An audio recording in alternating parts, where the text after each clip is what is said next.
कशी नको रे कशी म्हणतो भडी बरे त्या कानाखाली द्या कानाखाली द्या कानाखाली द्या कानाखाली कसले कोण होते कसले कोण करतो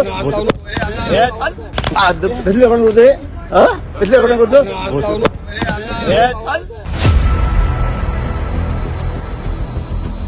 काय पत्रकार लायसन घेतलाय काय पत्रकार लायसन घेतलाय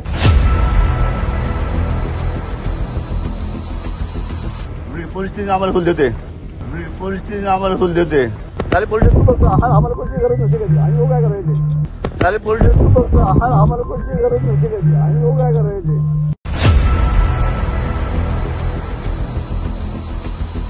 तिथे भेटू आम्ही काय गांडू नाही कोण आम्हाला माहिती आहे भोसले मुंबईत आम्ही भाईगिरी केली तिथे भेटू आम्ही काय गांडू नाही कोण आम्हाला माहिती आहे भोसले मुंबईत आम्ही भाईगिरी केली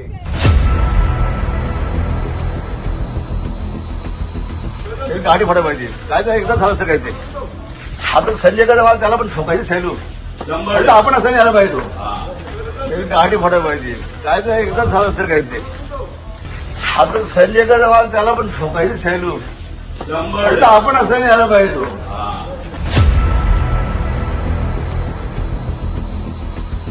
ते भाऊला सांगा तो कंप्लेंट करायला आलाय जेवू नको शिव्या दिल्या म्हणून मार ते भाऊला सांगा तो कंप्लेंट करायला आलाय जेवू नको शिव्या दिल्या म्हणून मार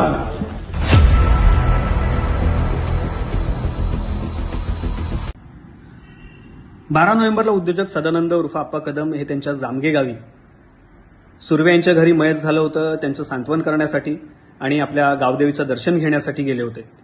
माझं देखील गाव जामगेच, त्यामुळे मी त्यांच्यासोबत होतो. गावदेवीचं दर्शन झालं, गाठीभेटी झाल्या, त्यानंतर आम्ही तिथून निघत होतो.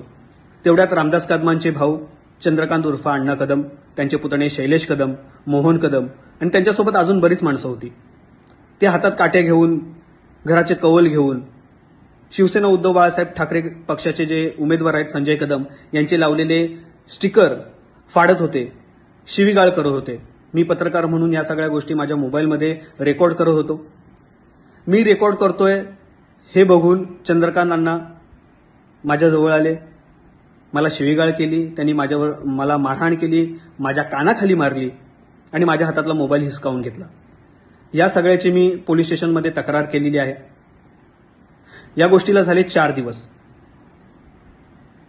त्यांनी माझा मोबाईल घेतला होता, त्या मोबाईलमधले सगळे व्हिडिओ डिलीट करून टाकले आणि मला त्यांनी मोबाईल परत दिला. पण आता माझ्या घरच्यांना प्रेशराईज केलं जातंय. माझ्या वडिलांना सांगितलं जातंय की तू जाऊन रामदास कदमांची माफी माग. हा काय प्रकार आहे? चंद्रकांत कदमांनी माझ्या कानाखाली मारली, पण सांगितलं जातंय माझ्या वडिलांना की तू जाऊन रामदास कदमांची माफी माग. हे अतिशय चुकीचं आहे. मला त्यांनी मोबाईल दिला, व्हिडिओ डिलीट मारल्या, पण त्यातल्या आता मी व्हिडिओ आहेत त्या रिकव्हर केलेल्या आहेत. माझ्याकडे असणारे व्हिडिओ मी त्यांचा कधी गैरवापर केला नाही. मी स्वतः पत्रकार असून माझ्या चॅनलला बातमी स्वरूपात किंवा चॅनलवरती मी कधी प्रसारित केल्या नव्हत्या, प्रसिद्ध केल्या नव्हत्या, परंतु आता ती वेळ आलेली आहे. माझ्यावर आलं होतं इतवं ठीक होतं, पण आता माझ्या घरच्यांना, माझ्या कुटुंबाला त्रास दिला जातोय, त्यांना प्रेशराईज केलं जातंय. त्यामुळे मी आता ह्या व्हिडिओ आहेत त्यांचं जे खरंपण आहे ते मी प्रसिद्ध करतोय. या गोष्टीला 4 दिवस झाले. मी 4 दिवस झाले माझ्या गावी गेलो नाही, कारण मला धमकी देण्यात आली होती, जर तू गावी आलास तर तुझे हातपाय तोडून टाकेल. मी या संदर्भात पोलीस स्टेशनमध्ये पण त्यानुसार तक्रार केलेली आहे. माझ्या घरच्यांना जर काय झालं, कोणत्याही प्रकारचा त्रास झाला, काही बरं वाईट झालं, तर या सगळ्याला जबाबदार चंद्रकांत उर्फ अण्णा कदम, शैलेश कदम आणि मोहन कदम असतील.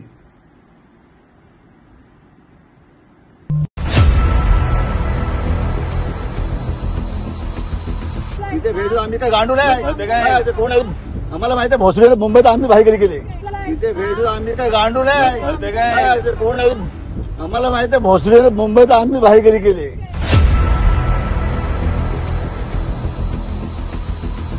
गाडी फोडायला पाहिजे. काय ते एकदा झालं असं काय ते. आता संजय गडवाल त्याला पण ठोकायची सैलू. आता आपण असं यायला पाहिजे तो. गाडी फोडायला पाहिजे. काय ते एकदा झालं असं काय ते. आता संजय गडवाल त्याला पण ठोकायची सैलू. आता आपण असं यायला पाहिजे तो.